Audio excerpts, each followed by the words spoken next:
Holy Bible. Acts, chapter 25. The Acts of the Apostles. Paul, before Festus, appeals unto Cæsar. Agrippa desires to hear Paul.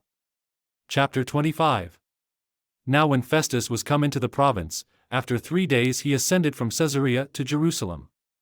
Then the high priest and the chief of the Jews informed him against Paul, and besought him, and desired favor against him, that he would send for him to Jerusalem, laying wait in the way to kill him. But Festus answered, that Paul should be kept at Caesarea, and that he himself would depart shortly thither. Let them therefore, said he, which among you are able, go down with me, and accuse this man, if there be any wickedness in him. And when he had tarried among them more than 10 days, he went down unto Caesarea, and the next day sitting on the judgment seat commanded Paul to be brought. And when he was come, the Jews which came down from Jerusalem stood round about, and laid many and grievous complaints against Paul, which they could not prove. While he answered for himself, neither against the law of the Jews, neither against the temple, nor yet against Cæsar, have I offended anything at all. But Festus, willing to do the Jews a pleasure, answered Paul, and said, Wilt thou go up to Jerusalem, and there be judged of these things before me?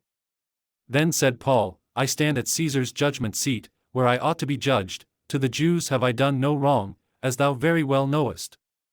For if I be an offender, or have committed anything worthy of death, I refuse not to die, but if there be none of these things whereof these accuse me, no man may deliver me unto them. I appeal unto Cæsar. Then Festus, when he had conferred with the council, answered, Hast thou appealed unto Cæsar? Unto Cæsar shalt thou go. And after certain days King Agrippa and Bernice came unto Caesarea to salute Festus.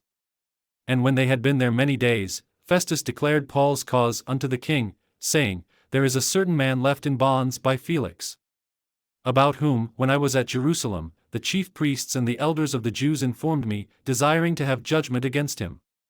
To whom I answered, It is not the manner of the Romans to deliver any man to die, before that he which is accused have the accusers face to face, and have license to answer for himself concerning the crime laid against him. Therefore, when they were come hither, without any delay on the morrow I sat on the judgment seat, and commanded the man to be brought forth. Against whom when the accusers stood up, they brought none accusation of such things as I supposed, but had certain questions against him of their own superstition, and of one Jesus, which was dead, whom Paul affirmed to be alive. And because I doubted of such manner of questions, I asked him whether he would go to Jerusalem, and there be judged of these matters. But when Paul had appealed to be reserved unto the hearing of Augustus, I commanded him to be kept till I might send him to Cæsar. Then Agrippa said unto Festus, Would also hear the man myself. Tomorrow, said he, thou shalt hear him. And on the morrow, when Agrippa was come, and Bernice, with great pomp, and was entered into the place of hearing, with the chief captains, and principal men of the city, at Festus' commandment Paul was brought forth.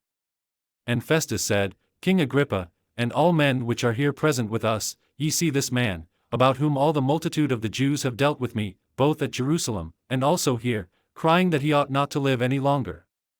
But when I found that he had committed nothing worthy of death, and that he himself hath appealed to Augustus, I have determined to send him, of whom I have no certain thing to write unto my Lord. Wherefore I have brought him forth before you, and specially before thee, O King Agrippa, that, after examination had, I might have somewhat to write. For it seemeth to me unreasonable to send a prisoner, and not withal to signify the crimes laid against him.